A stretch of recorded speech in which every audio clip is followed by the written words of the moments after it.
Hai, Assalamualaikum. Terima kasih kerana masih setia bersama kami di Astro Awani. Anda bersama saya, Said Fardin Omar, dan anda sedang menyaksikan program yang mengajak anda mempersoalkan segala yang anda tahu tentang dunia perniagaan, mempersoalkan segala norma di sekeliling anda, kehidupan anda. Jadi pada hari ini saya mempersoalkan norma dalam kehidupan saya.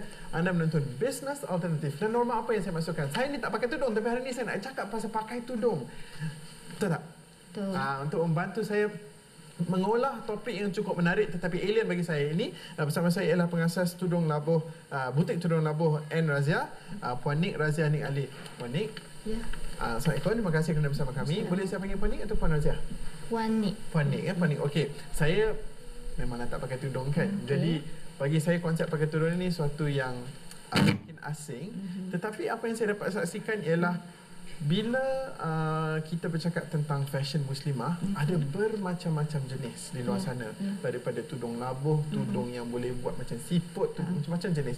Tetapi menariknya kami menjemput Puan Nik datang ke program ini ialah Puan bagaikan seorang spesialis di dalam tudung labuh yang dijual secara online.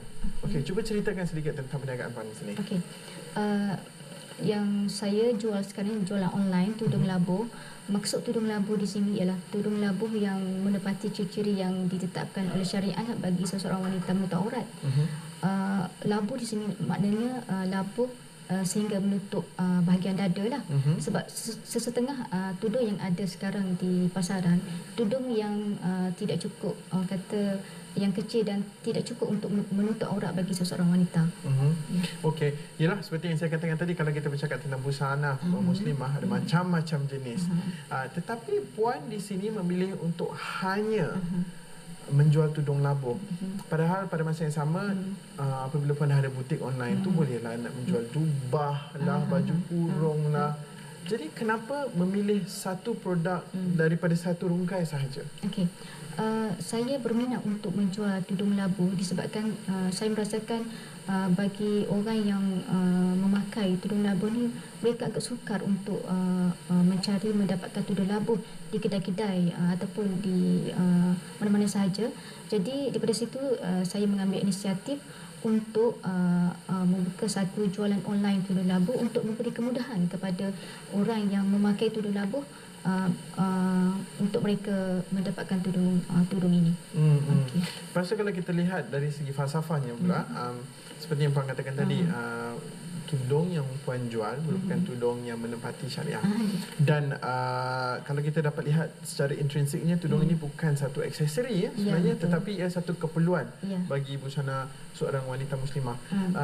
Jadi bagaimana Puan mendekati penjualan tudung labuh ini bagi mereka yang ingin membeli? Okey. Secara asasnya tudung labuh disebabkan peredaran fashion terkini yang ada sekarang, berbagai-bagai jenis fashion tudung. Jadi sesetengah orang beranggapan bahawa orang yang memakai tudung labuh tidak boleh berfashion, tidak boleh orang kata memakai tudung yang macam yang ada sekarang ini. Tapi daripada situ saya sebenarnya tidak. Daripada situ saya mengambil inisiatif untuk mendapatkan tudung yang mengikuti peredaran fashion terkini, tetapi dalam masa yang sama masih lagi menjaga ciri-ciri tudung yang ditetapkan oleh syariat. Apa yang menarik daripada apa yang Puan katakan di situ, kalau pakai tudung tidak semestinya tidak boleh berfashion. Jadi adakah itu motivasi membuatkan Puan mahu menjual ataupun berkongsi cita rasa Puan melalui butik Puan? Ya. Sebab saya sendiri yang memakai tudung labuh, jadi dan nampaknya Puan agak berfashion juga. Betul.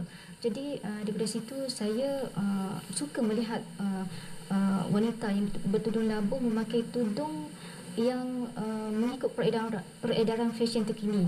Jadi dalam masa yang sama kita masih lagi menjaga ciri-ciri yang ditetapkan oleh syariat, seperti tudung yang dipakai daripada jenis kain yang tidak jarang dan juga labuh menutupi dada. Okey. Kita terpaksa berhenti berehat sebentar, tapi sebenarnya kesian Puan pegang lama tudung tu, kita tak sembang pun lagi pasal tudung. Banyak lagi tudung di sini. Kita akan tengok dengan lebih dekat lagi apakah antara seleksi yang ditawarkan. Teruskan bersama kami dalam Bisnes Alternatif.